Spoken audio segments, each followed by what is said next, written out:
À Paris, Lyon, Marseille, Lille, Bordeaux et partout dans le monde. Écoute VL sur vl-media.fr et sur ton app. Salut à tous et bienvenue dans Ils ont fait la une, l'émission qui s'intéresse aux personnalités qui ont fait la une des magazines, des charts, des réseaux sociaux ou encore de vos émissions de télévision préférées. Est-ce que ça veut dire qu'on la fera plus jamais ou on a encore la chance de la faire après? Mais oui, tu la referas bien sûr. Ouais, on est en famille ici. Oui. Ça fait peur. Aujourd'hui, au programme, la true story tu sais. de l'invité, vidéo d'archives, interview, la story de la semaine de Pauline. On va se régaler, tout ça accompagné de notre invité qui lui aussi a fait la une. A tout de suite sur VL. Ils ont rassemblé des millions de téléspectateurs, autant de disques vendus. Ils ont fait des dizaines de couvertures. Vous les avez aimés et parfois détestés. Ils ont fait la une, tous les mercredis, de 18h à 19h sur VL. Notre invité d'aujourd'hui est un véritable touche-à-tout. Animateur, comédien, metteur en scène, humoriste, producteur, réalisateur, auteur, chef d'entreprise et super-héros à ses heures perdues. Je veux du bruit pour Alex Good, s'il vous plaît. Bonjour, le public est en délire dans cette phase de Covid incroyable. T'as vu un peu? C'est énorme, vous êtes 3, vous faites le bruit de 17. Exactement, bah ouais, on est que 3 malheureusement, Covid oblige, hein, c'est comme ça. Merci Alex d'être avec nous. Mais merci. Ça fait un moment qu'on s'est pas vu en plus. Nous oui, parce que nous nous connaissons dans la vraie vie. Exactement. Mais oui, ça fait longtemps. Les filles, je les connais pas, mais... Alors, Sarah, tu la connais puisque on avait passé, rappelle-toi, on avait été jury dans un concours que tu animais il y a quelques années. On avait même dormi. Qu'est-ce que c'est que ça? Tu te souviens pas? On avait dormi dans un appart tous ensemble. Ah, mais oui. On avait même une photo où on se brossait les dents tous ensemble. Ouais, une sorte de Tu te chalet. souviens pas de ce truc-là? Non, Je ne t'ai jamais oublié, Alex. donc, Tu vois, moi non plus. Elle ne t'a jamais oublié. Tu étais vraiment ingrat. Bon, Alex, on te retrouve quotidiennement sur France Télévisions dans Cahiers de vacances et le jeu Lumni sur France 4 et sur l'émission Jouons à la maison le samedi sur France 3. Ouais. On en regardera un extrait tout à l'heure et on aura l'occasion d'en parler ensemble. Mais Alex, avant de s'intéresser un peu plus à ton parcours, laisse-moi te présenter celles qui font la une chaque semaine dans mon cœur. Alors la semaine dernière, elle a décidé malgré elle de s'isoler pour se ressourcer et faire le Covid autour d'elle. Elle nous revient plus en forme que jamais. Pauline est avec nous. Ça me fait flipper là. Ça fait qu'une semaine. Non, elle a été c'est isolée pas plus vrai, que je suis ça. restée 14 jours seule. C'est vrai, 14 jours, mais oui, c'est oui. bien, tu es safe. Ouais, ça bravo. m'a laissé le temps de me remettre beaucoup en question sur plein de choses. Ouais, c'est bien. Et ça va, t'as vécu comment cette période J'ai Covidale? quitté mon mec. C'est pas vrai. Non, c'est pas vrai. On embrasse Pas Valentin toi, parce d'ailleurs. que visiblement il y a des. Bon, bref. Oui, bizarrement. Justement, elle en revanche est complètement au bout du rouleau et adorerait s'isoler toute seule sur une île déserte, mais malheureusement elle doit s'occuper de sa princesse et de son petit diablotin, sans oublier évidemment sa carrière de chanteuse, d'animatrice et d'influenceuse des années 2000. Sarah est avec nous, s'il vous plaît. C'est pas très sympa. Très gentil. C'est pas très sympa. Non, mais c'est pas ça, c'est que Sarah, elle essaye souvent de faire des petits looks, des trucs comme ça, mais elle est jamais très à l'aise avec la Non, mais c'est toi qui me dis Regarde, que elle j'ai est un look. magnifique. J'ai pas un look des années C'est 2000, Alex, magnifique. quand même. Tu as un Rassure-moi. look. Je ne le temporiserai pas parce que franchement il passe partout. Ah bon, bah, On tant pourrait mieux. imaginer même dans les années 50 dans des... Oh punaise. Non mais un peu partout. Non, mais en plus, c'est la mode Mais oui, des bien années sûr. 80. Toi, t'as un Ouais. côté un peu 80-90 là, du Bah coup. voilà, avec tes petites regarde, lunes. j'assume. Vous êtes très jolies les filles. Body moulant. Sarah, c'est toi qui vas ouvrir le bal car tu as la mission cette semaine de faire la bio de notre invité, une bio à trous, hein, et on va laisser me Alex. Ah oui, il adore. Ah oui, Je peux m'exprimer. et justement, on va laisser Alex C'est les combler. extrêmement logique. Hein, tu as l'habitude. Bien sûr. Pas du tout. C'est parti pour la true story d'Alex Good. Jingle. Ah, ça s'appelle en plus la trou. Oui. Alors Alex, tu vas devoir combler justement, comme il l'a dit, les trous comme tu aimes si bien le faire. Donc c'est bel parti. accent. Hein. Alors c'est parti, Alex Good, True tu vois story. le jour, le 13 août 1975, et à peine sorti du ventre de ta mère, tu es déjà. Rigolo. Dans ta famille, on te donne d'ailleurs le petit surnom de... Plus vite, Alex. John hein. Travolta, je sais pas, parce qu'il y a eu ça un peu, mais c'est vrai, on m'appelait comme ça. Mais c'est quoi les vrais trous? Parce que toi, tu connais les trous? Ah non, moi je Ah connais non, pas les ah non, trous, c'est à je toi, connais, c'est à si toi, je tu connais. veux que je complète? Exactement. Je te dis John Travolta parce que j'étais très fan de John Travolta quand j'étais petit, je dansais beaucoup et tout, je regardais les trucs avant d'être fan de Michael Jackson. On va peut-être te chauffer sur une et- démo, et alors. Même des photos de moi en John Travolta qui traîne à 4 ans ou à 5 ans, voilà. Mais comment Alors- on imite John Travolta quand on est un enfant de 4 ans? Bah, c'est-à-dire que je bougeais juste. Ah oui, d'accord. Voilà, et Pas de ça perruque, correspondait, pas de... Non, mais j'avais le perfecto en cuir et tout. J'avais classe. j'avais Très vraiment classe. des photos qui traînent. Alors enfant, Alex, dans la cour de récré, tu aimes. Faire des blagues déjà. Et tes professeurs disent de toi que tu es. Alors, mais bon, ça remet pas beaucoup. Ils disent de moi que je suis un troublion. Encore l'histoire de trous qui revient. Non, c'est revenu beaucoup. Je me suis même fait virer ad vitam aeternam des cours de Ouh, la français une racaille. fois. Parce que je lisais le guide du routier galactique pendant le cours de français et que la prof n'était pas fan de science-fiction. Mais enfin, rien à voir. Peu importe. Et puis Alex, vers l'adolescence et tes premiers poils sur... Pas beaucoup de poils en fait. On a vraiment envie de dire la bite quand même. Oui, mais non. Ouais, moustache, tout ça. Non, mais j'aime pas trop les poils d'ailleurs. Je me suis tout fait enlever au laser. C'est vrai? Ouais, je supporte pas les poils. J'ai j'ai une aversion aux poils. Ah ouais, d'accord. Ouais, j'aime pas trop. Alors Alex, ton petit cœur tout fou à cette période tombe sous le charme d'une charmante personne du nom de... Écoute, à l'époque, c'était Laure. Oh, Et c'est devenu ce- Laurent. J'étais hétérosexuel jusqu'à 25 ans, les enfants. Hein, donc Et voilà. ce que tu adores faire avec elle, c'est... On peut pas le dire à l'antenne, c'est quoi? Ah mais si, on dit tout. Bah non, c'est Bah, pas- à 7 ans, généralement, on fait pas. Ah non, on a 7 ans, moi je Non, pensais on est qu'on à était... l'adolescence. On est à On est l'adolescence. passé à l'adolescence, là. Ouais, alors adolescence, ouais, On peut y aller. Tu faisais quoi? Ouais, tu peux y aller, on s'en fout. Bah, des trucs qu'on fait à l'adolescence, quoi. Voilà, hein, je vais passer les détails. Alors c'est l'âge aussi où tu découvres les petits plaisirs solitaires et seul dans ta chambre, il t'arrivait même de... Jouer à la console. sur du Michael Jackson. C'est vrai, exactement. Mais en plus, c'est Michael vraiment Jackson ça. que tu as rencontré, je crois. Un nombre de fois incalculable, oui, je l'ai plusieurs rencontré reprises. plein de fois. J'étais un gros fan, je suivais partout à une époque. Pas vrai. Attends, alors on fait une petite pause parce que je veux Oui. avoir des petites anecdotes sur Michael Jackson. Quand est-ce que tu l'as rencontré la première fois? Écoute, la première fois, ça devait être. C'était au tout début des années 90, c'était avant que Dangerous n'arrive, parce que j'étais une espèce de transition entre. En fait, je suis tombé fan à l'époque de Bad, 88, avant Dangerous qui était en 92.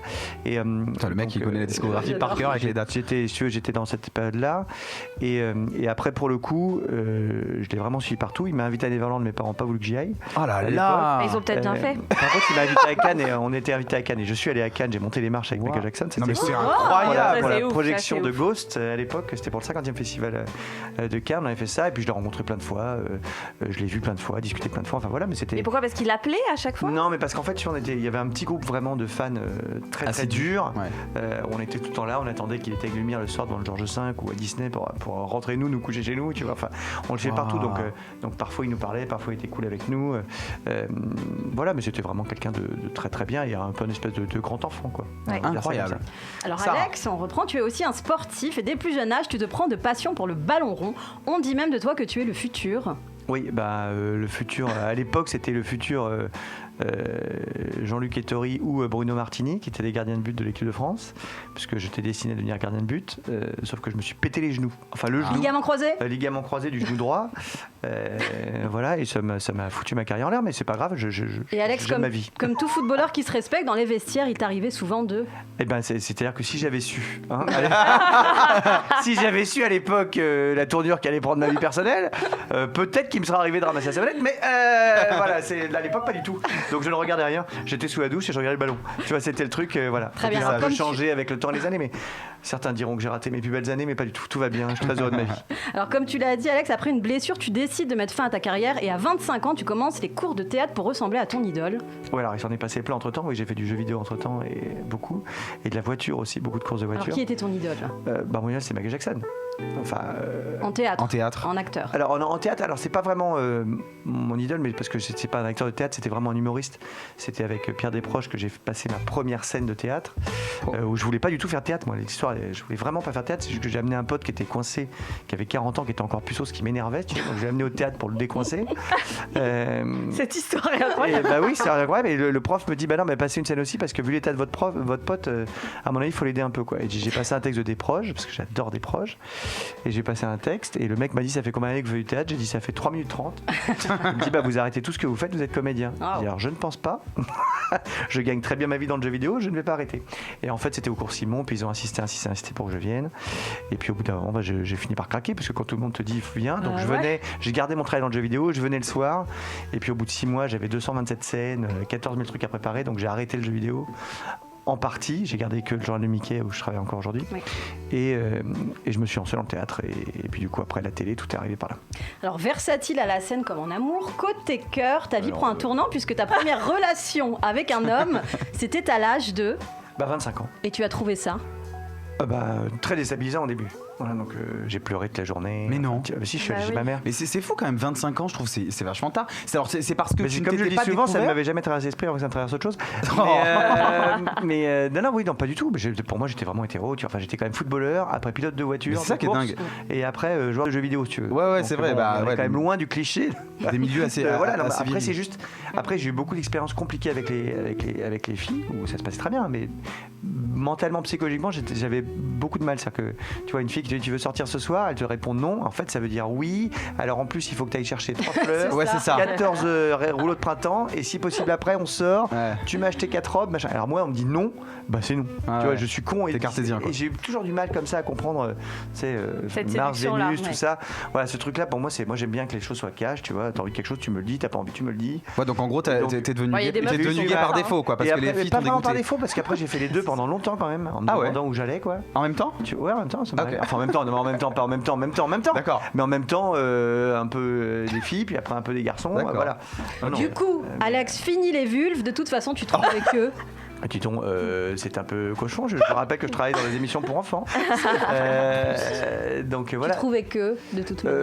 Non, mais je trouve que l'important c'est d'aimer, comme disait une célèbre Oh, chanson. important. Et qu'en fait, peu importe, quoi, tu vois, moi je m'en fous. Alors il se trouve qu'après j'étais avec des garçons, mais je veux dire. Et tu pourrais aujourd'hui peut-être tomber amoureux Ah d'une oui, fille. non, j'ai aucun problème, moi. Oui. Je pense franchement que j'ai zéro problème. Allez, C'est Sarah, voilà. mets-toi sur le dos. C'est ça. 0652. Alors, côté professionnel, Alex, tu as aussi un touche à tout et le grand public découvre ta passion Alors, pour les dis boutades. après le passage d'avant, ça fait bizarre. Dis après la vulve. Non. Donc, le grand public te découvre pour tes boutades et calembours en 2009 dans la France, un incroyable talent avec comme membre du jury Smaïn. Alors, pour les jeunes qui ne le connaissent pas, c'est Alors à un l'époque, peu il n'était pas membre. Hein, oui. Sur Marc, je crois que la première année, il était là. la première année, il T'as était là. raison, Donc, il était là. Smaïn pour les jeunes, c'est un peu le. C'est un humoriste. C'est un peu, je crois, qu'est-ce qu'on peut dire, le Kev Adams d'aujourd'hui, de l'époque. J'en sais rien, un truc comme ça. Mais oui, c'est un humoriste. Mais qui est toujours drôle hein, quand il est Oui, drôle. toujours. Quand il est drôle, comme il dit. Quand il a envie. Puis en 2016, c'est David Ginola qui te remplace et tu penses que sa manière d'animer est. Différente. Non, mais voilà, mais c'est pas la même chose. Mais après, au moins, ça fait 2 footballeurs qui ont animé cette émission. C'est vrai. C'est marrant. Mais 2 d'affilée. styles différents. Vraiment. Voilà, mais il y en a un où, voilà, mon métier c'était le spectacle et le théâtre et tout ça, donc si tu veux, c'est pas du tout la même fibre que ce que lui pouvait avoir. Chacun anime à sa façon. Lui, il découvrait des trucs. Moi, j'avais beaucoup vu déjà la plupart des artistes qui viennent sur scène sur Croix de Talent. Soit je les ai fait travailler, soit ils travaillent pour moi après. Et d'ailleurs, tu avais, donc, t'avais déclaré un truc drôle sur David Ginola en disant que le jour où il s'est barré de la présentation d'un Croix de Oui. Talent, tu as envoyé un message au patron d'M6 en disant écoute, en tout cas merci parce que je reste encore celui qui l'a animé le plus longtemps. oui, c'est vrai. Non, mais pour l'instant, oui. Après, on va voir où va aller Karine. Ouais. Karine va peut-être le faire pendant 124 ans parce que je pense qu'elle a pour rester quand même. C'est possible. c'est Alors, possible. côté vie privée, en 2010, tu fais la rencontre de Romain et la première fois que tu l'as vu, tu t'es dit qu'il avait un très beau. Cerveau. Votre première nuit ensemble a d'ailleurs été. Mémorable. De votre amour est né votre fils, le beau Elliot, à qui tu dis souvent. Je t'aime, mon fils. Oh. Tu divorces en 2018 et depuis, tu enchaînes les. Rien du tout. Alors j'enchaîne rien, j'enchaîne mon travail. travail et m'occuper de mon fils. Alex, tu es très suivi sur les réseaux sociaux, plus de 300 000 personnes, tu es très actif. Et d'ailleurs, sur Instagram, tu aimes même secrètement aller mater le profil de. Ah, je sais pas, plein de gens en fait. Secrètement, bien genre, aller en loose voir. day comme ça, tu Secrètement. vas. Non mais en loosé oui parce qu'après quand tu t'abonnes ils ont vu que tu étais Bah oui. avec Oui. aller voir. Et comme moi, je suis timide. Non exactement, moi je suis extrêmement timide. Non je vais voir plein de profils tout le temps. Allez, je sais pas. un que tu aimes bien aller voir de temps en temps quand Mais pas tu es forcément seul un truc, chez toi, Non, dans le noir. mais il y a plein de trucs où je suis abonné où j'aime bien aller voir, tu vois Lady Gaga ou des trucs comme ça. Moi ça va, tu te mouilles pas trop. non, je me Parce que mouille pas trop. devant notre émission. Par contre, t'as ton rapport aux réseaux sociaux, justement, le fait que tu sois animateur télé, ça forcément, ça doit engendrer beaucoup de messages, etc. Est-ce que tu es du genre à répondre à ces messages? Oui, je réponds à tout le monde, j'essaye en tout cas de répondre à tout le monde. Parfois ça dépend des expositions, tu vois, ça dépend d'un truc, mais parfois c'est compliqué parce que t'as une espèce d'afflux de messages. Et tu te fais beaucoup draguer ou pas? Oui. Ouais. Non, ça oui, beaucoup. Et c'est Mais- intéressant parfois, il y a des choses à pêcher ou... Ah bon, ça va toi? Non, mais je Donc, demande. je sais pas pourquoi les gens pensent que je suis beaucoup plus jeune que je ne suis. Parce que tu fais beaucoup plus jeune. Hein. On voit pas c'est depuis que t'as qu'il y a des très 70 jeunes balais. qui hein. draguent. très souvent, oui, c'est très souvent très jeune, voilà, mais. Ça fait plaisir. Oui, enfin, oui, bon. Ouais, Après, t'en tu fous. sais, ça veut rien dire. Hein. Ouais. Donc voilà. Ok. Ce qui compte, c'est la vraie vie, n'est-ce pas, les enfants? Exactement. Les réseaux sociaux, c'est quand même Alors, un peu dangereux. Alex, Hein, on peut soyons dire tous que d'accord. Alex, on peut dire que tu es un homme aux 1000. Facette, c'est vrai. Non, mais c'est vrai que je reconnais que je fais beaucoup de choses et que voilà, mais c'est ma vie. J'ai de la chance. Hein. Je gagne ma vie dans plein de catégories différentes où les gens m'aiment bien visiblement dans plein de catégories différentes. Donc oui, j'ai beaucoup de chance. Et puis tu as traversé tant d'épreuves, mais qui t'ont toujours rendu plus. Bah non, mais ça fait très cliché, mais oui, mais je pense que je suis plus fort. Oui, non, mais c'est vrai. C'est vrai que ça fait cliché, mais c'est vrai que j'ai pas mal morflé. Après, les gens, tu sais, les gens, ils voient toujours que le côté brillant quand tu fais de la télé ou tout ça, où tout va bien. Voilà, j'ai eu des moments extrêmement complexes, notamment mon divorce, c'était vraiment l'enfer de la vie, quoi. Parce que j'avais tout en même temps. J'avais un spectacle qui n'avait pas marché, M6, en général, c'était c'est ce qui se fini. C'est la loi des séries, quoi. Tu vois, c'était un peu l'enfer. Voilà. Maintenant, ça va beaucoup mieux. Donc, non, mais c'est. Puis après, tu sais, tu te prends des gadins. Moi, comme je fais plein de métiers en même temps, je peux me prendre un gadin dans un métier. Bien sûr. Tu prends un coup là, après bon. Titre. Le truc, voilà, c'est un peu dur quand tu prends des plombs dans tous les métiers en même temps. Mais voilà. Et si aujourd'hui tu pouvais parler à l'adolescent que tu étais, tu lui dirais? Je dis, bah, arrête le foot tout de suite, tu perds ton temps, tu vas te blesser, connard. C'est profite des vestiaires à la 25 limite. heures par semaine. Parce que c'était quand même ça, c'est un rythme de mutant. Non, mais je dirais, écoute, bon, tu vas voir, c'est compliqué, mais c'est fun, quoi. Voilà, Merci, parce que c'est vrai. Merci Sarah, merci. Bravo. Merci Sarah.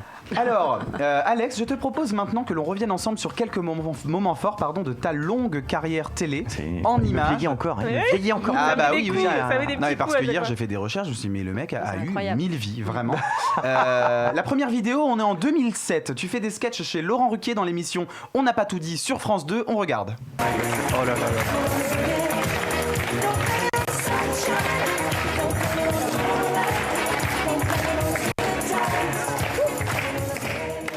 Gwendal Joubert, bonjour. Bonjour.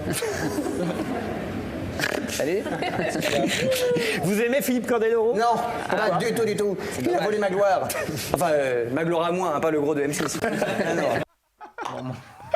Bravo. Pas très sympa déjà à l'époque. Bravo, Alex. La combi, elle te va à ravir, j'adore. Oui, c'était magnifique. Non, c'était très dur comme C'est un peu exercice. Théo Lavabo là d'ailleurs le look. Hein. Oui, très Théo exactement. Lavabo. Très chipolata. C'était très dur comme exo. Pas le gros de M6. Moi ça m'a fait mourir de rire, hein, mais on est d'accord qu'aujourd'hui On ne pourrait pas dire ça, bien Impossible. sûr. Ouais. Non, bien sûr. Non, mais c'était très méchant. Mais c'était très compliqué comme exo parce que bon, je remplaçais Florence Foresti qui évidemment avait marqué le truc sur de la folie. Et en fait, je suis resté qu'un mois parce que tout de suite j'étais débauché par M6. D'accord. Donc en fait, j'ai fait qu'un mois de ces émissions, mais c'était très dur parce qu'avant, l'émission était enregistrée. Et c'était la première année où il essayait de la faire en direct. Et donc en fait, je ne savais que le matin qui était l'invité du soir. Ah oui, donc tu Et donc écris. j'avais la journée pour écrire le sketch et préparer les costumes, les machins, avec les habilleurs. Donc c'était vraiment une tannée, quoi. Donc C'était une course, le C'était truc. pas évident comme exercice. Ça reste un bon souvenir quand même. Oui, ça reste un très bon C'est- souvenir. c'est- C'est surtout que Laurent est une personne exceptionnelle quand même, donc qui a quand même un métier incroyable. Donc j'ai quand même en un mois, j'ai appris pas mal à ses côtés. Et qu'est-ce que tu penses justement de cette nouvelle génération d'humoristes qui n'ont plus vraiment le droit de dire tout ce qu'ils ont envie de dire, de faire des blagues sur tout? Non, mais et- après c'est compliqué. De toute façon, c'est bien qu'il y ait des choses qui changent quand même. Mais voilà, c'est compliqué aujourd'hui d'être humoriste quoi qu'il, puisque ton terrain d'expression, ça va être les réseaux sociaux et tout ça, mais ça fait toujours moins d'autorité que la télé, tu vois. C'est très difficile de voir des humoristes à la télé aujourd'hui. À l'époque des Palmades, des Robin, ou même des Florence d'ailleurs. Mais moi, je trouve qu'il y a des humoristes qui se permettent, hein, une Blanche Gardin par exemple. Oui, qui Blanche Gardin se permet, tellement Jérémy de choses. Ferrari il se permet plein de choses. Oui, mais quand c'est bien fait, oui, mais il y a des Ah, Même parfois, il y a Mélodie des blagues qui passent pas du tout. sa mesure se permet, mais après tu es obligé de changer un peu. Mais bon, quelque part, c'est pas plus mal non plus. Faut juste, tu peux trouver d'autres moyens de faire rire. Tu vois. En tout cas, toi, ça t'handicape pas quand tu écris une pièce ou non, un texte, non. Puis après, encore une fois, une pièce c'est différent. C'est-à-dire que quand tu fais une pièce, t'es un peu plus libre, quoi. Parce les gens que- ils aiment ou ils aiment pas. Ouais. Mais c'est pas grave, tu vois. Quand je fais Ménopause, dans Ménopause, il y a des trucs un peu trashouilles. Bon, et c'est le plus gros carton de ma life. Donc ça veut bien dire que tu peux quand même parfois dépasser des limites. Voilà, faut juste le faire intelligemment. Est-ce qu'on t'a déjà demandé de choisir entre justement ce métier de comédien et ton métier d'animateur? Parce que Plein de fois, on sait plein de bien fois. qu'en France, Quand je suis allé tout sur faire. M6, je pouvais plus faire théâtre. Quand j'ai signé avec M6, le deal dans mon contrat, j'avais plus le droit de faire de théâtre en tant qu'acteur. Parce que, évidemment, je faisais la météo, entre autres, pendant 8 ans, 6 ans. Et donc, du coup, je devais être là le soir, au cas où il y a une vigilance, donc je pouvais pas être au théâtre le soir et compagnie. Donc, je mettais en scène encore des spectacles, mais j'étais plus moins sur scène. Et puis voilà, mais c'est la plupart des gens. Tout le monde ne sait jamais tout ce que je fais, quoi. Les gens, soit ils me connaissent pour la télé, Bien sûr. soit ils me connaissent pour le théâtre, soit ils me connaissent pour la boîte. Tu vois, Bien sûr. c'est un peu compliqué l'aventure aux États-Unis, les spectacles que je fais aux États-Unis, tout ça. Les gens savent pas du tout en France. Ce qui est très rigolo d'ailleurs, parce qu'à une autre époque, si je faisais que ça, Je pense que tout le monde dirait putain, il y a un Français malade qui a monté des shows débiles à Vegas. Comment il a fait le mec quoi. Sauf qu'en fait, comme je fais de la télé, les gens s'en foutent. Mais c'est pas grave, je m'en fiche. J'ai pas besoin qu'on dise oh là là, je le fais pour moi aussi. Tu vois. Et aujourd'hui, tu arriverais à faire un choix sur un seul métier? Non, puis j'ai pas besoin. Non, mais si on t'y oblige, je le ferais pas. Tu le ferais pas, tu te barrerais, tu ferais du foot? Non, alors le foot, j'en fais pour faire plaisir aux amis de temps en temps. Mais justement, tout à l'heure, tu nous parlais de la météo. On poursuit avec un extrait du bulletin météo mythique que tu présentais sur M6. On regarde. Que dès mercredi, on retrouvera des giboulées de Mars, un petit peu à la bourre sur tout le pays, avant un jeudi à moitié moisi sur l'Est. Voilà, demain, n'oubliez pas que Sandrine, la vie est moins belle. Et ce soir à 20h40, ne ratez pas Nikita, quitte à changer vos plans. Vous y découvrirez une Anne Parillot en pleine Anglade avec Jean Hugues. Tout de suite, le 19h45. On se retrouve tout à l'heure. Et d'ici là, prenez du bon temps sur M6. Bon, ça vous allait? Vous avez vu, que de la vraie info. Pas une blague. Zéro. Là, c'était le 1er avril. Mais les patrons te laissaient libre comme ça? Ça, j'ai plein d'histoire là-dessus. Ça, je peux t'en D'accord. laisser. Ah bon? La vraie histoire. Parce que c'était pas le deal de départ, c'était pas de se servir justement de ton talent de comédien? Le deal, c'est Bibiane Godefroy qui me fait venir. Voilà. Qui me fait venir. Sauf qu'au-dessus de Bibiane, il y a Thomas Valentin à l'époque. Et que quand je fais ma première météo remplie de jeux de mots, tout le monde dit mais c'est quoi ce délire? Lui, il me dit mais vous êtes fous. Nous, on veut la météo. Je dis bah écoutez, c'est la première fois que sur M6, vous avez une vraie météo en plus de blagues. Parce que bien sûr, j'ai été bossé chez Météo France pendant 6 mois pour tout apprendre tous les matins avec Evelyne, Delia de TF1. On était à Météo France. Et tu faisais déjà des bulletins météo sur Canal+? La météo avant sur Canal. Ouais. Mais là, je voulais vraiment apprendre ce que c'était que la météo parce que mon but, c'était de dire si je le fais pendant X années, ce qui a été le cas, je veux vraiment m'amuser, mais je veux aussi vraiment comprendre comment ça marche. Quoi. Oui. Donc j'étais à Météo France tous les jours, je bossais toute la journée. Franchement, je commençais à 8h le matin pour faire le bulletin du soir, tu vois. Parce que tous les jours, il fallait trouver de nouvelles vannes quand même. Au bout d'un moment, une fois que tu as fait le soleil en connaît un rayon, c'est ça. Ok, c'est super, mais il faut que tu en trouves d'autres. Quoi. Donc j'ai la tête dans le cumulus, voilà, aussi, je me souviens très bien. Je passais ma journée à écrire des trucs, tu vois, donc à trouver des nouveaux trucs. Et donc au début, c'était l'hystérie. Et Thomas Valentin dit mais vous arrêtez tout de suite. Nous, on veut la météo, on veut pas des blagues. Je dis écoutez, alors on va arrêter tout de suite parce que moi, si je dois le faire pendant 10 ans, il faut que je m'amuse. Quoi. Oui. Il me dit d'accord, finissez la semaine, on se revoit, puis on va arrêter quoi. Et c'est vrai que ça change un petit peu. En fait, le truc a cartonné tellement. Ouais, c'est ça. Qu'après, il me dit bon alors finalement, vous restez, voilà votre contrat. Oh là là. On va faire des primes en plus. Hein. Je me souviens que ça c'était hyper marquant. C'était une des premières fois sur M6 qu'on voyait un truc aussi décalé. C'est plus de l'humour Canal, etc. Sur M6, bon, mais ça faisait du bien justement. Oui, t'avais vraiment les gens, t'avais les gens qui notaient toutes les vannes, des gens qui essayaient de comprendre les vannes, parce qu'il y en avait des cachés, tu vois. Bien sûr. Il y en avait des jeux de mots cachés. Mais attends, j'ai regardé 4-5 fois l'extrait, j'avais pas compris toutes les vannes, c'est-à-dire que je les ai découvertes. Je dis ah oui, putain, ok, d'accord. Sandrine, par exemple, je l'avais pas capté tout de suite. Sandrine, la fille moins belle, je pas capté, je me suis dit bon, ok.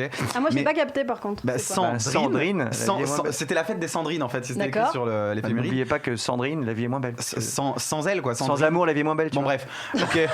Je vois qu'apparemment, elle est pas cliente. C'est pas grave, non, mais il y en avait beaucoup. Mais c'était pas le but en plus. Mais oui. Le but c'est que les gens s'amusent. Il y en a où les gens ne comprenaient pas que c'est des vannes. Ils avaient juste le bulletin météo. Mais en tout cas, toi, tu t'amusais. C'est ça le principal. Tu étais dans le salon des gens quand même tous les jours et ça, ça change une vie. Est-ce que tu as remarqué que ta notoriété avait changé à ce moment-là? Ah oui, non, mais ça a explosé complètement. On commençait à te reconnaître dans la rue. Franchement, la météo, ça a été un énorme truc.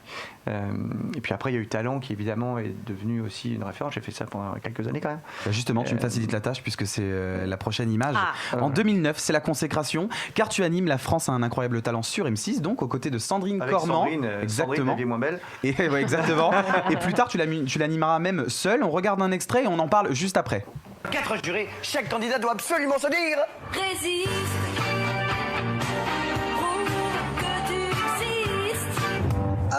Qu'est-ce qu'il faut pas faire, hein? Ça fait 2 mois que je m'entraîne. Hein. Bah oui, mais on peut pas devenir aussi bon que les candidats en 2 jours. Faut bosser, mon vieux. Ouais, tu crois que nous aussi, on pourra empocher 100 000 € comme le grand gagnant? Non, je crois pas, non.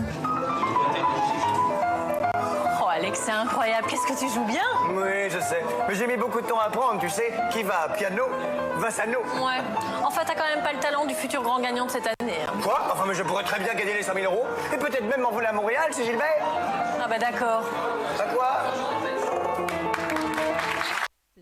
Tu te retrouves en prime sur M6 dans une grosse production. Comment tu t'es senti sur le premier prime, une grosse machine comme ça? Je sais pas si tu étais habitué à ce genre de truc. Juste avant, j'avais fait Wipeout, mais qui était enregistré en fait. Wipeout, on était en Argentine, on l'avait enregistré. Donc oui, j'avais déjà fait des directs sur Disney Channel à l'époque du Disney, et puis chez Laurent Ruquier. Mais là, on était sur une chaîne hertzienne quand même. Mais là, fallait barrer le truc. Mais moi, je l'ai pris vraiment comme du théâtre en fait. Tu vois les sketchs qui étaient écrits là, que j'écrivais, tous ces trucs là que je faisais. C'est beaucoup de taf en amont. amont en fait. Oui, en fait, toujours. Moi, j'écris tout ce que je dis. Donc, Ouais. parfois, je bosse avec des amis, mais en général, c'est quand même moi qui fais tout le final cut et qui rajoute les vannes. Donc, oui, ça me prend beaucoup de temps, mais après, c'est aussi ce qui fait que c'est un peu différent. Après, il y a des gens qui détestent. Hein. Mais enfin, au moins, quand tu vois une émission où je suis, tu te dis, le mec, il fait son délire, il fait ce qu'il veut. Voilà. Mais... Et M6, c'est très compliqué. C'est qu'au début, il virait toutes les vannes. Donc, après, je les disais plus. Tu sais, je les enlevais des textes, Ouais. ils ne voyaient plus. Et comme ça, Je faisais vous tout en direct. Bah ouais. Bah, en même temps, c'est la meilleure des Ils étaient solutions. Et justement, tu parlais des gens qui n'adhéraient pas forcément à cet humour, qui t'ont Ouais. parfois accusé d'être un peu lourd, d'avoir un humour trop populaire, machin. Ouais. Notamment Mathieu Delormeau, parce qu'on voyait un petit extrait là Oui. de TPMP. Est-ce que c'est encore quelque chose est-ce que c'est quelque chose qui t'a déjà atteint et est-ce que Non, alors déjà, ça m'a jamais atteint, parce que j'ai toujours considéré que valait mieux pas plaire à tout le monde qu'être insipide, comme certains. on veut des noms. Mais ce que je veux dire, c'est que voilà, c'est pas grave. Je préfère qu'il y ait des gens qui m'aiment et des gens qui me détestent, plutôt que tout le monde se dise, oh, ça passe, tu vois. Ouais, au moins tu Voilà, fais réagir. au moins, voilà, soit je fais rire les gens, soit je les énerve. Mais après, voilà. Après, il s'est passé quand même un switch là récemment avec Lumni, où d'un coup, je fais autant de blagues qu'avant. Hein. Mais maintenant, si tu veux, comme j'ai une espèce de caution éducation, c'est marrant parce qu'avant, vraiment, les gens dans la rue me disaient, oh là, vous me faites rire avec vos blagues à la con, franchement. Et maintenant, c'est juste un merci beaucoup pour tout ce que vous nous apprenez. Tu vois. Mais qu'est-ce qui se passe? Je suis le même. T'es devenu un prof. Et les gens me disent, non, mais un vous peu faites rigolo. toujours des blagues de merde, mais là, je sais pas pourquoi. Maintenant, je trouve ça plus intelligent qu'avant. Je dis, écoute, voilà, il m'aura fallu 20 ans. C'est ça. T'as mûri, 20 ans de télé, 20 ans de télé pour y arriver, mais non, voilà. Mais franchement, c'est rigolo. Puis il vaut mieux que les gens, ça les énerve, c'est pas grave, ça les fait rire, tant mieux. Moi, je pars du principe que si je ne m'amuse pas, C'est ça. Tu prends la je télévision. pense que comme récréation, ouais. les personnes devant la télé vont pas s'amuser. Bien sûr. Donc je préfère qu'on se dise putain, le mec est fou, tu vois, parfois je vais trop loin, parfois pas assez loin. Je me rappelle une fois avec Sandrine pour vous raconter une fois où la chaîne était hystérique. C'était vraiment hystérique. C'est la coupure de pub de l'émission, tu vois. Et juste avant qu'on lance la pub, je dis à Sandrine, bon, on a un peu de temps là pendant la pub, je peux te sauter? Ah ouais. Elle me fait ok, d'accord. Okay. Et ça, je dis, c'est pas- on lance la pub et après elle se penche et je fais un saut de mouton. Non, Ah oui, d'accord. Oui, mais Ouais. mais tu vois, c'est des trucs- drôle.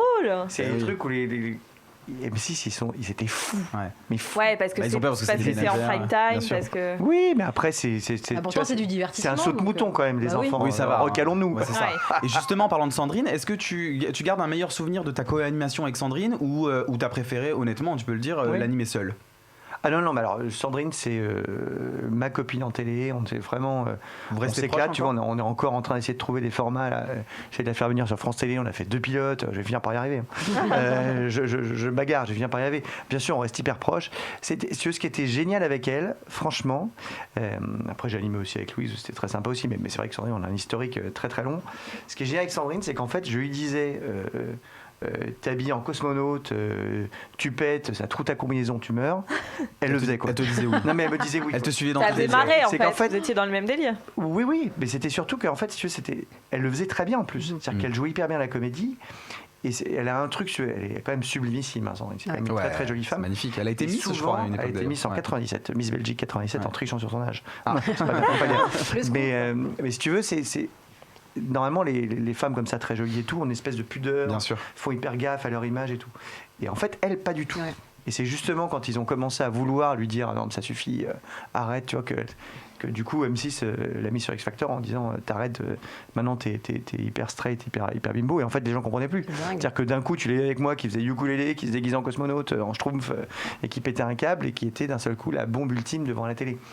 Et voilà. Et maintenant elle fait que les trucs hyper drôles en Belgique. Elle a vraiment ce truc-là d'être drôle et d'être proche. Donc on y travaille, on va faire des C'est vrai trucs qu'elle a drôles. disparu un peu de nos écrans En français. France, tout oui, cas. mais à cause de ça, je pense. Ouais. C'est-à-dire que il y a eu un tel décalage entre ce qu'on faisait nous et ce qu'ils lui ont fait faire quand elle était toute seule. C'est pour ça que je dis qu'il faut toujours être fidèle à toi-même et faire ce que. Faut faire attention dans ce métier. C'est normal que tu as les gens qui veulent que tu fasses des choses, mais après, faut pas forcément les suivre parce qu'après, si tu fais trop ce que les gens attendent, ça marche pas. Les gens, ils savent pas ce qu'ils Est-ce veulent. que tu as senti ton niveau de vie, bon, je suppose que oui, ton niveau de vie changer lors d'Incroyable Talent, parce que tu disais chez Jordan Deluxe que tu touchais environ 5 000 euros par émission. Et que t'en Oui, faisais puis j'avais 10. un contrat à l'année, donc j'en faisais 10. Non, mais oui, je gagnais très très bien ma vie. Voilà, j'ai eu la chance de faire tellement de boulot que je gagne toujours bien ma vie, même quand j'en ai un qui va moins bien. Tu vois. Quand j'avais plus de télé, je bossais beaucoup sur ma boîte et j'ai toujours eu beaucoup de boulot avec la boîte. Donc j'ai pas tellement de soucis. Je suis conscient de la chance que j'ai de très bien gagner ma vie. Voilà, je touche du bois parce qu'on sait jamais. Mais c'est bien de le reconnaître. Tu aimerais revenir sur un gros show de divertissement comme ça, sur une grosse chaîne? C'est pas que je me bagarre pour en faire, mais enfin quand même, hein, ça fait maintenant 4 ans qu'on se bagarre avec France Télé pour essayer de trouver le format idoine, tu vois, le truc qui correspond à ce que j'ai envie de faire. Mais ce serait quoi que tu as envie de faire justement? En fait, si tu veux, il se trouve que j'ai justement une particularité, c'est qu'effectivement je suis animateur, mais je fais aussi des spectacles partout dans le monde en tant que metteur en scène ou qu'auteur. Et donc j'aimerais, si tu veux, essayer de cumuler ça. On a fait un petit peu ça d'ailleurs, on a fait un nouveau format qui va bientôt arriver sur France 3 qui s'appelle Drôle de région, qui est très très original. En fait, on fait venir des humoristes de la région pour les faire découvrir, sauf que moi je suis en stand-upper animateur. Un stand-upateur, on appelle ça, mais enfin bon, ça veut rien dire. Mais du coup, j'anime l'émission, mais en faisant des sketchs, tu vois, en stand-up et tout, c'est très très bizarre, c'est un peu hybride. Et franchement, le résultat plaît beaucoup à la chaîne. Donc, on a fait un pilote là, qui va être diffusé sur la Normandie, mais on va peut-être le faire partout. Et j'aimerais bien, tu vois, faire ce genre d'émission. En fait, j'aide les gens, tu vois, un peu comme Christina peut rhabiller les gens. Moi, j'ai l'habitude de prendre un artiste et de dire, ok, c'est bien ce que tu fais, mais voilà ce qu'on va transformer, tu vois. Et j'aimerais bien faire ça sur. En plus, je trouve que c'est très service public. Tu vois, de dire, on va vous aider. C'est super, vous êtes chanteur, et c'est bien ce que c'est Alban, mais vous êtes chanteur au fin fond de la province. C'est pas évident de monter à Paris, c'est pas évident de se faire repérer, c'est pas évident d'être coaché, habillé, relooké, mis en scène, et dire bah nous on va pouvoir vous le faire. C'est super. Et donc ça, on essaie de monter ça depuis quelques années. On avance doucement, mais ça va. Bon, on va rester connecté pour voir si tout ça éclot un jour, mais on en est sûr. Comme je le disais tout à l'heure, tu t'es lancé dans une nouvelle aventure depuis l'année dernière sur France Télévisions, la maison Lumni. Tu vas nous en parler un peu, mais juste avant, on en regarde un extrait. Bonjour à toi et bienvenue dans la maison Lumni pour le cours des lycéens. Tu vas voir aujourd'hui, ça va être passionnant et je ne te raconte pas d'histoire. Hein? Ah, oui. En fait, c'est le cours d'histoire géo, donc si, je te raconte des histoires. Oui. Ah, mais de la géo aussi, hein. Ah, ouf, je l'ai échappé belle, hein. Ah, quelle histoire!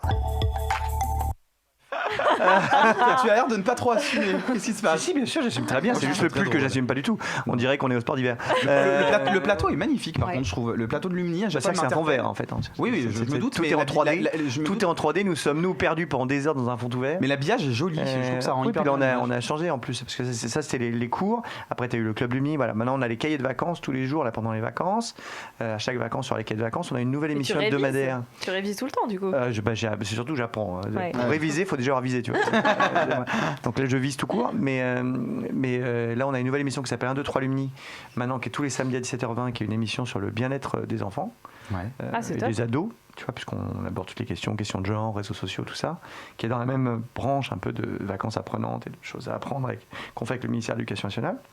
Et vous travaillez avec des professeurs? On travaille avec des professeurs, avec le ministère, et tout ça se passe super bien, et c'est franchement incroyable, tu vois, c'est une histoire de fou. C'est-à-dire qu'on a monté l'émission en une semaine l'année dernière, pendant le confinement. Et ça, c'est une émission, c'est un concept qu'on t'a proposé ou c'est toi qui l'as proposé? En fait, c'est Média TV, Cédric Clèche et Amel Kogar, qui est la boss de Lumni, qui se sont dit, il faut qu'on fasse un truc sur le net, au début.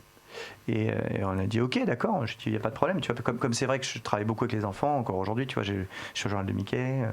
Voilà, j'ai vraiment ce truc-là de. Et t'es toujours resté un grand enfant. Oui, je sais. C'est vrai. Non, mais c'est vrai. Non, mais quand les gens viennent chez moi, chez lui, il faut une syncope parce que t'as l'impression d'être dans une chambre d'un ado de 12 ans.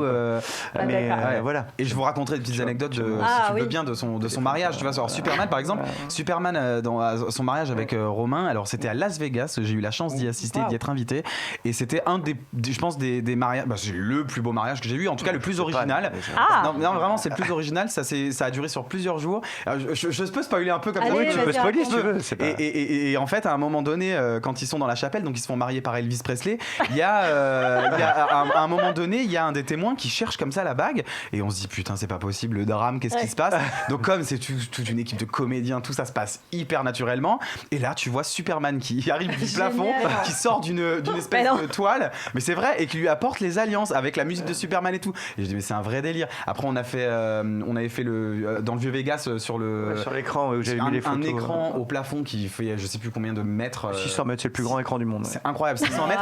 Il a affiché des photos de tous ses invités en mode de dossier. Quelques mois auparavant, il avait dit envoyez-moi des trucs de dossier. Du coup, les gens se demandaient qu'est-ce qui se passait parce que t'as les vrais gens de Las Vegas, les touristes. Ah ouais, donc tout le monde regardait. Pendant 5 minutes, il y avait des photos d'Alban. Ils disaient mais qu'est-ce que c'est ça? Et tu nous avais invité à voir un joli spectacle du Cirque du Soleil aussi. Enfin bref, c'est un mec original, c'est un mec plein d'idées. Ça a écrit ton mariage en fait. Tu comptes te remarier ou quand Je tenais à te le dire. Écoute, je sais pas, il y a vraiment un truc que je regrette pas, justement, c'est ça, c'est le mariage. Tu veux. De toute façon, j'ai mémorable, l'habitude de jamais rien regretter. Et j'ai adoré mon mariage parce que c'est génial d'avoir tout le monde, tes amis, ta famille. Ouais, Il y avait Christina qui sont Cordula, là. son mariage. Oh, J'étais en stress, je me suis dit, j'espère que je suis bien sapé. Parce que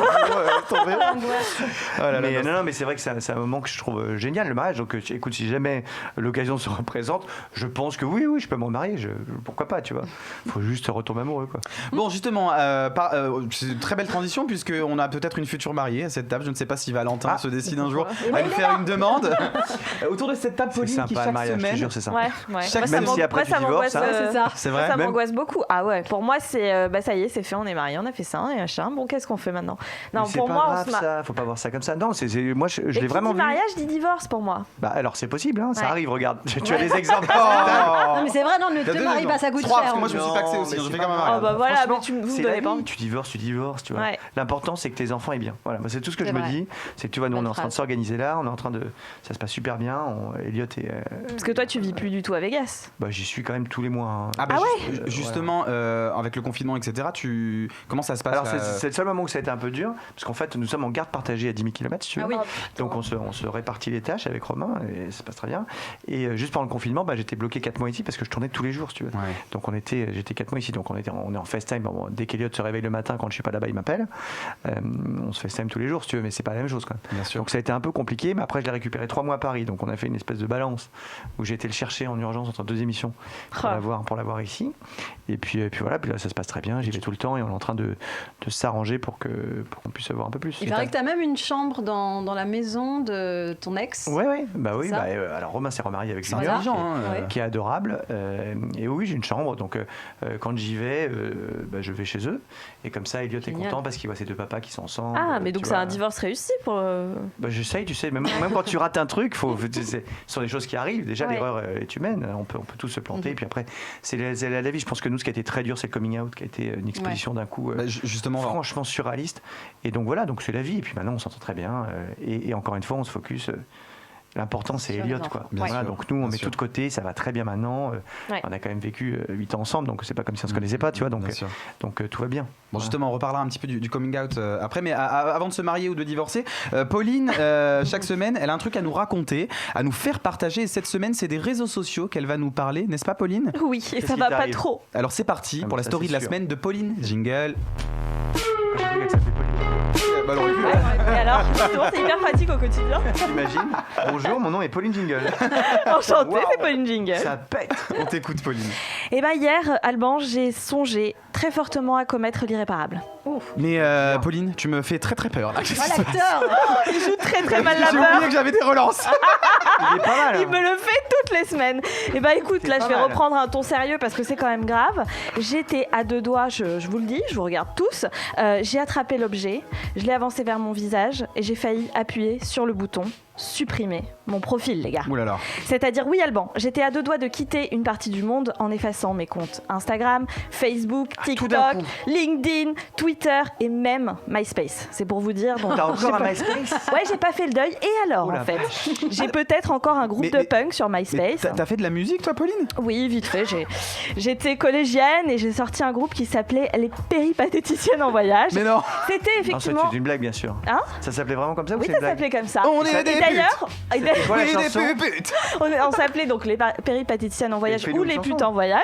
Et on avait fait un battle contre les salopes sédentaires Non, mais qui c'est nous pas- détestaient. Non, mais c'est une blague. Non, c'est totalement C'est vrai. incroyable, cette C'était histoire. Avec connaissant Pauline, c'est très possible. hein. C'était ma jeunesse à Bordeaux et c'était surtout une manière pour nous très subtile de dénoncer l'oppression féminine que nous ressentions dans notre collège. Bref, là n'est pas là la question. Là n'est pas le sujet du tout. J'ai failli hier me foutre en l'air virtuellement, me jeter par l'onglet de mon ordinateur.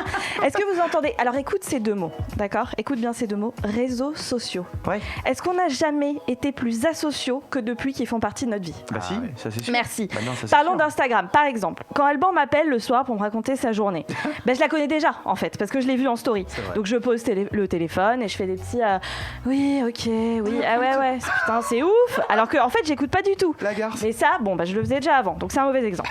Mais surtout, ce qui m'embête, c'est que ce réseau, pour moi, crée d'immenses déceptions. Parce que t'es hyper dégoûté, par exemple, quand tu rencontres enfin la meuf que tu chinais depuis 1000 ans sur Instagram, et qu'en fait, elle n'a pas la tête d'une princesse Disney, puisque c'est ces maudits filtres qui nous font quand même croire à ça. Personne n'a des yeux de biche de 12 cm, 0 cerne et des papillons au-dessus de la tête en permanence. Si, Sarah. C'est vrai que Sarah, elle a ça, mais c'est la seule en France. Mais heureusement, derrière, on te propose des comptes de body positive pour te rassurer et t'assumer tel que tu es. En vrai, moi, je trouve ça trop cool, tous ces comptes. Ça permet d'avancer sur l'idée qu'on se fait d'un beau corps, d'un joli visage. Mais j'ai quand même l'impression que je vais me faire frapper si j'ose dire qu'est-ce que j'aimerais que ma cellulite disparaisse. Alors, je me tais, ou je dis plutôt à ces meufs, je bénis les gros trous que j'ai sous le cul. Trop beau. C'est sympa. Et puis, je sais pas ce qui se passe, mais j'ai l'impression que si je pars pas vivre à Dubaï, que je ne me fais pas poser des facettes et que je ne suis pas habillée en full Gucci, j'ai quand même un petit peu raté ma vie. Et ça, c'est Instagram qui me le fait ressentir. Donc voilà, Alban, mes rêves de journalisme se sont envolés. Moi, je me voyais à la base sur le front avec Hugo Clément en train de désarmer des braconniers pour sauver des rhinocéros. Mais maintenant, je veux aussi ma part du gâteau. Je veux être influenceuse. Mais comme je ne sais pas trop sur quoi influencer, y a des marques improbables qui me contactent. Et moi, je dis oui direct. Je réfléchis pas. Donc, je vous annonce officiellement aujourd'hui que je suis influenceuse chaudière. Puisqu'une marque ça te correspond bien. Ça m'étonne pas. Ah bon, Ça les estime que peu. Elle est péripatéticienne en fait. une marque de chauffage m'a contactée parce qu'ils ont vu que ma chaudière avait lâché chez moi. Et je peux le dire, donc maintenant, je suis l'influenceuse la plus chaude de ta région. Et puis, je dois dire que c'est quand même dévalorisant ce réseau quand tu constates, par exemple, qu'un hérisson a beaucoup plus d'abonnés que toi. Ouais. Franchement, c'est vraiment pas cool. Donc, d'amis, en fait, en termes général. Pire encore, quand tu apprends que ce même hérisson est décédé il y a déjà 2 ans et que sa cote continue de monter. Il poste encore Il poste pas mal, effectivement. Donc, un hérisson mort gagne plus de followers que moi au quotidien. On a une vie de merde. C'est terrible, on a une bonne vie de merde. Il y a aussi LinkedIn où tu es censé trouver du travail dessus. Alors, c'est génial en ce moment. Moi, je galère. J'ai eu 8 ans vraiment fast, c'était cool. Mais qui a trouvé du travail sur LinkedIn ? Vraiment, appelez-moi. En plus, les gens qui me demandent en ami sur ce réseau n'ont rien à voir avec mon domaine. Dernièrement, j'ai un inspecteur des impôts venant du Jura qui m'a proposé de rejoindre mon réseau. Alors, à moins que j'ai des dettes là-bas, je vois pas trop l'intérêt de devenir collègue avec lui. L'amour. Et encore moins si j'ai des dettes là-bas, d'ailleurs. Il n'y a d'ailleurs que des propositions de stage. Je sais pas si vous avez vu sur LinkedIn.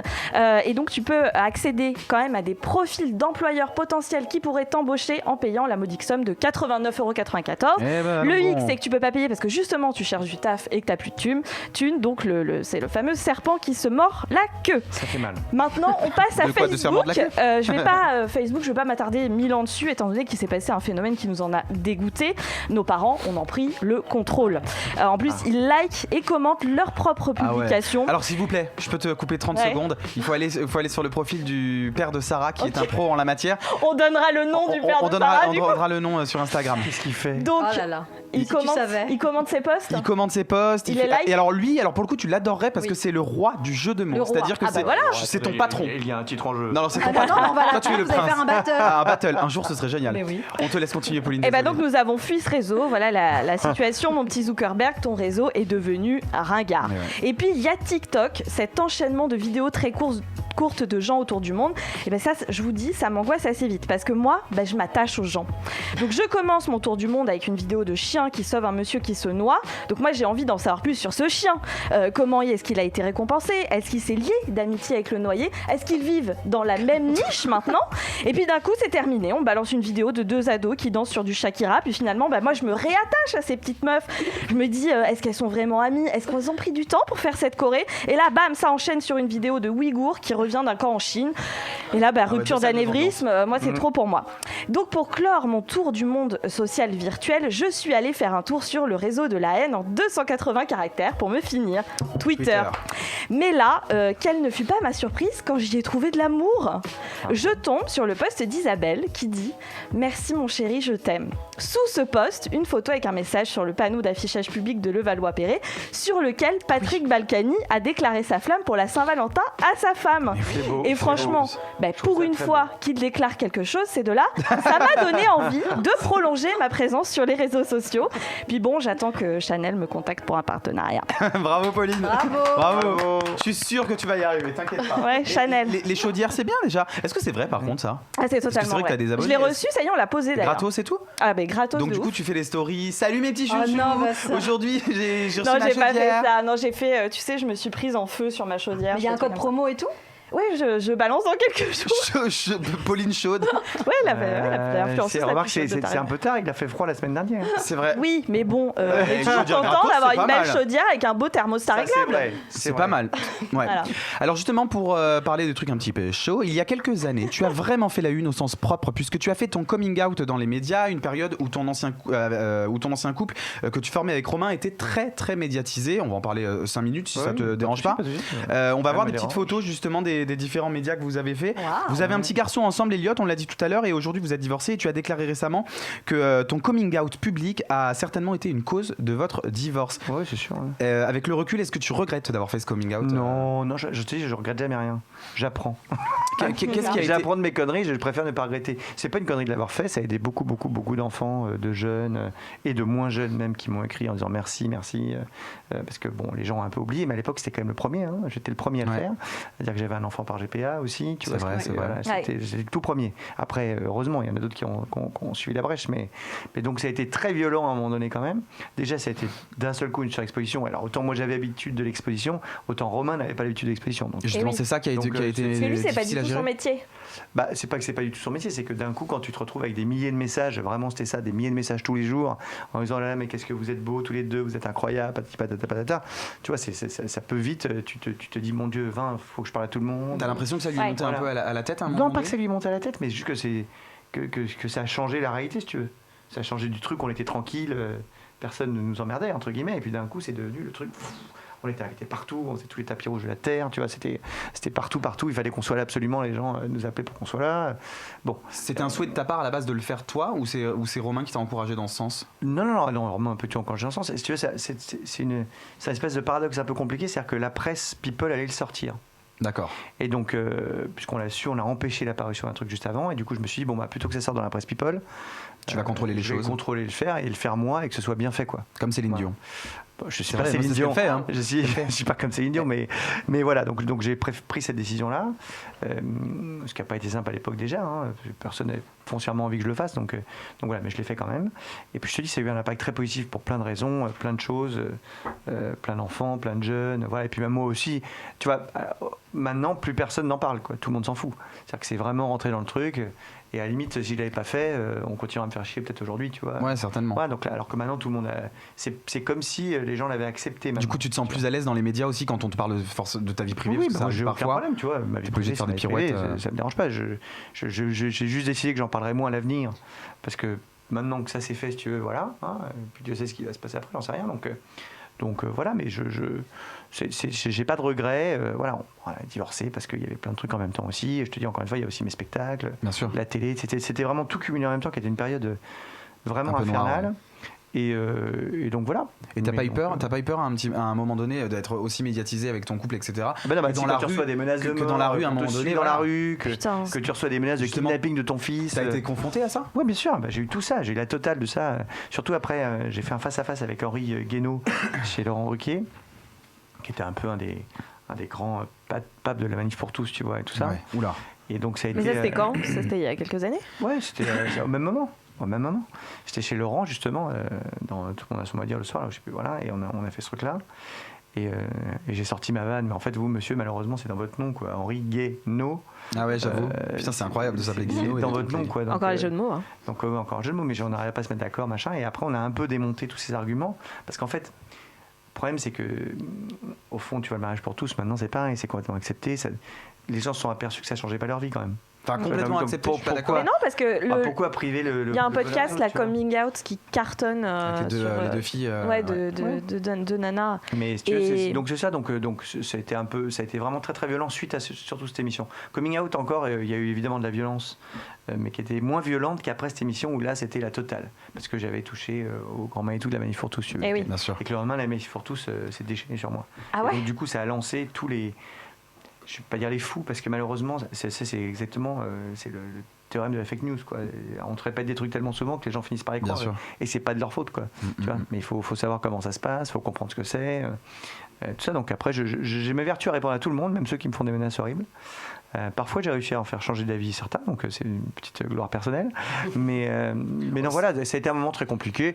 Mais encore une fois, je te dis, j'ai pas de regrets, j'ai appris. Et quelque part, aujourd'hui, maintenant, on me fout la paix avec ça.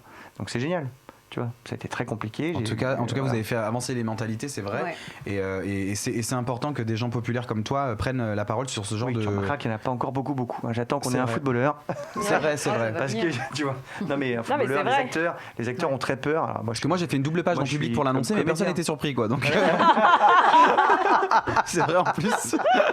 Les boules. Bon, non mais tu vois, les comédiens, c'est très dur, par exemple. Ouais, bah ouais. Moi, je suis comédien, je fais des spectacles et tout ça. Mais maintenant, moi, je fais les miens, donc je m'en fous. Je m'écris le rôle que je veux. Peur après de plus jouer de rôle avec des femmes. C'est ce que je dis, c'est ce qui est ridicule. Oui, c'est grotesque. Regarde Mathieu Boomer qui est sublimissime, qui est l'acteur de FBI porté disparu. Il est gay il devait faire Superman. Il avait signé tout, puis il a fait son coming out et ils l'ont viré de Superman. Mais non. C'est horrible. Alors que le mec, il le regarde, il a la gueule du Superman. C'est Superman. Putain, mais en plus, toi, ça aurait été ton fantasme ultime. C'est-à-dire qu'un Superman gay, genre, c'est un peu le rêve de ta vie finalement. Non, mais alors il y a déjà eu des super-héros gays dans les comics, les enfants, je vous rassure, notamment Iceberg.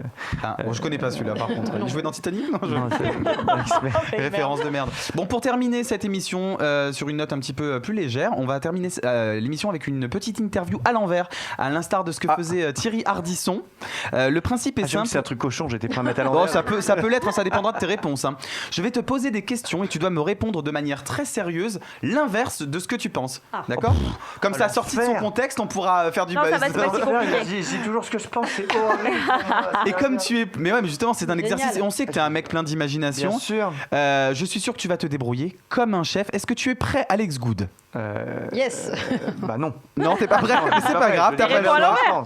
Il a commencé. Ah bah oui, bravo, il a déjà commencé, bravo. Et moi, hyper premier degré, bah c'est pas grave. On ne fait pas, l'émission est finie. C'est parti pour l'ITV à l'envers d'Alex Good, jingle. Alors, Alex Good, que penses-tu réellement de Christine Boutin ? Écoute, je l'adore. Franchement, je trouve que c'est. Son nom est raté. Ça devrait être Bout en train. Pas Boutin. Ou alors, tiens, voilà du Boutin, qui est une chanson très célèbre que j'aime à chanter le soir en pensant à elle et qui la caractérise assez bien. Non, mais c'est bien que des gens comme elle existent. Franchement, il faut la remercier. Ça nous permet de pouvoir haïr quelques personnes. Je pense que c'est rare qu'elle entende ce genre de témoignage. Ouais. On lui enverra sur Twitter, à moins qu'elle nous ait tous bloqués, nous, bande de dégénérés. Est-ce qu'il est vrai que l'on t'a proposé un film porno gay pour la somme de 500 000 €, Alex Good ? Mais exactement. C'est vrai ? Exactement. Et d'ailleurs, j'ai vraiment longuement hésité à accepter. Mais qu'est-ce qui t'a fait accepter ? Pas pu le faire. Non, mais j'ai pas pu le faire. Non, attends, ça marche pas parce que si je l'ai pas pu le faire, c'est que je l'ai fait. Donc je l'ai fait. Je l'ai fait et malheureusement, il est introuvable. Mais c'est l'argent, la motivation première. C'est l'argent, ouais. Tu vois, oui, parce que montrer mon corps qui est quand même pas très reluisant, je me dis pourquoi faire ça, tu vois. Enfin, quoi que là en ce moment, mon corps est mieux, mais. Oui, on voit coaching sportif et tout. Bravo. J'ai suivi un peu sur les réseaux. T'as vachement minci. Je devrais en prendre de la graine. Prends pas trop de graine, sinon ça va sortir le mix. Quelle est pour toi le ou la meilleure animatrice ou animateur du PAF ? Non mais c'est horrible ce que tu dis parce que t'es obligé de lâcher le nom de quelqu'un que t'aimes pas. Bon, ou quelqu'un que tu trouves pas bon. Bon, quelqu'un qui est mort. Oh non. C'est pas mal. Yves Mourouzi, non, vraiment quelqu'un qui pour toi ne fait pas hyper bien son taf et qui fait hyper bien son taf, pardon. Oui, voilà. Qui fait hyper bien son taf. Le ou la meilleure. C'est horrible parce que franchement. La plupart des gens qui ça le peut font être un quand chroniqueur par exemple. Mais non, mais la plupart des gens qui le font quand même, ils y arrivent maintenant, tu vois. Donc, on parle d'animateur, Oui. Ou animatrice. Animateur ou animatrice. Quelqu'un que tu adores. Quelqu'un que j'adore. Oui. Mais c'est horrible votre truc. Mais non, c'est génial. Mais non, parce que je réfléchis là et j'ai pas tellement de. Une émission que tu adores regarder alors ? Ah si, peut-être. Si je vais faire un batch. Un quoi ? Une espèce de tir groupé. D'accord. Un batch. Alors vas-y. J'adore tous les animateurs de BFM. D'accord.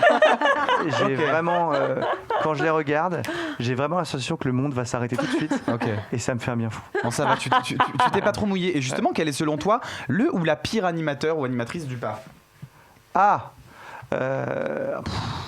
Vaste sujet quand même.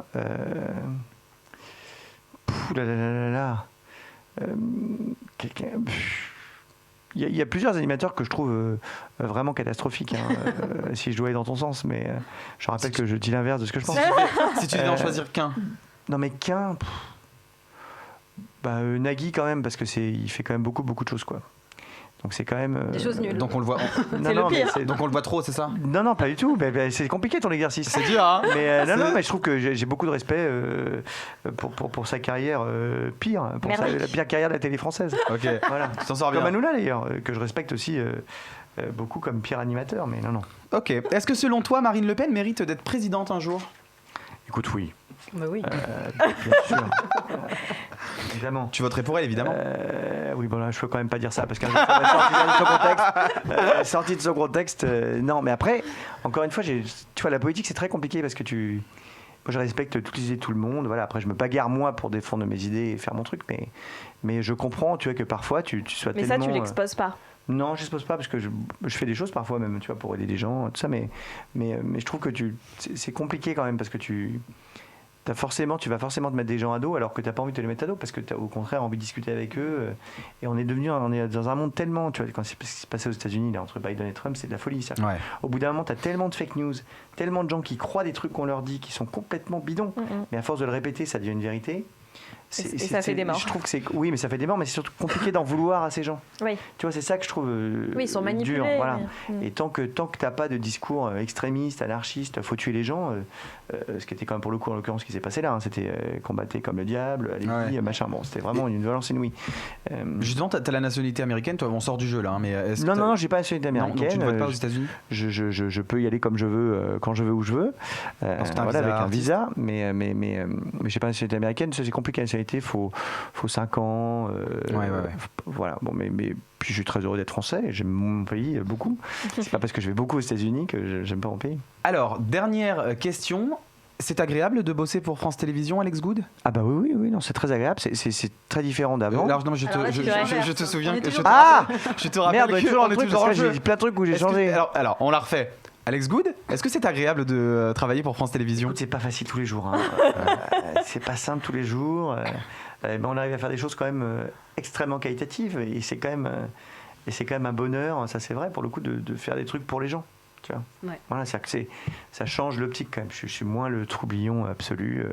Au moins, j'apprends des choses. C'est quand même cool. C'est le Alex Good, la maturité. C'est le nouveau Alex Good. On redit que je suis vieux. Mais non, pas de dire que je suis le plus début. Mais non, mais à la moi fois, je suis toujours impressionné. Il va finir sur ton âge et l'émission. Non, jamais. Je dirais jamais. Ne dis pas mon âge. Elle l'a déjà dit tout à l'heure. C'est vrai. Elle l'a pas dit. Elle a dit que j'étais né l'année. Tu ne l'assumes pas ton âge? T'as un problème avec ça? Alors aucun problème. J'en parle pas. mais ça fait 8 ans que je suis en thérapie. J'ai pas de problème, tu vois, je m'en fous un peu, pour être franc, j'estime que c'est normal de vieillir. Après, c'est vrai que j'ai des loisirs de jeunes, quoi, tu vois. Je regarde des séries, je joue à des jeux vidéo et je lis des BD. Donc, bon, évidemment, ça fait un peu bizarre. On se dit, le mec est attardé. Mais ce sont mes passions, voilà. Justement, en parlant de jeunes, on te retrouve toujours sur France Télévisions dans la maison Lumni. Cahier de vacances, jouons à la maison. Est-ce que tu as des projets? Et 1, 2, 3 Lumni maintenant le samedi. Ah, 1, 2, 3 Lumni le samedi. Le magazine. De toute façon, on a tout ça sur tes réseaux sociaux. Hein, oui, j'essaie de mettre des trucs un peu partout. Mais est-ce que tu as des projets de spectacle? Parce que je sais que tu es toujours en projet. Écoute, déjà, on va faire revenir Ménopause, qui va revenir à Paris, mais alors on ne sait pas quand, parce que évidemment pour l'instant personne ne sait rien. Et puis tu as envie de revenir au moment où c'est bien de revenir. Bien sûr. Que si on revient trop tôt, ça va killer le spectacle. Si on revient trop tard, il y aura trop de gens. Enfin bref, il faut revenir au bon moment. Et les spectacles à Las Vegas, on devrait reprendre normalement au mois de juillet. Là, c'est le timing qu'on a pour l'instant. On essaie de scaler là-dessus. Donc déjà, je vais essayer de relancer bien ce qui marchait très bien avant. Et puis tout ce qui devait sortir en 2021, 2022, bon, c'est un peu décalé dans le temps. On suivra tout ça sur tes réseaux sociaux. Voilà. Alex Good sur Twitter aussi, t'es actif ou pas du tout? Twitter, Instagram, Facebook. Et n'oubliez pas, il a dit tout à l'heure qu'il répondait absolument à tout le monde. Mais oui, c'est vrai, c'est le harcelé. J'essaye de répondre à tout le monde. Merci Alex pour ton honnêteté, ta bonne humeur. Merci à vous. Ça m'a fait plaisir de te revoir. Je suis vieux maintenant, mais c'est super. On essaye de pas attendre 3 ans pour se revoir d'ailleurs. Hein. Merci les filles pour votre bonne humeur. Merci à vous. Merci à vous de nous avoir suivis. On se retrouve la semaine prochaine à la même heure sur VL avec un autre invité qui lui aussi a fait la une. Bah c'est qui? Je sais pas. Ils ont rassemblé des millions de téléspectateurs, autant de disques vendus. Ils ont fait des dizaines de couvertures. Vous les avez aimés et parfois détestés. Ils ont fait la une tous les mercredis de 18h à 19h sur VL.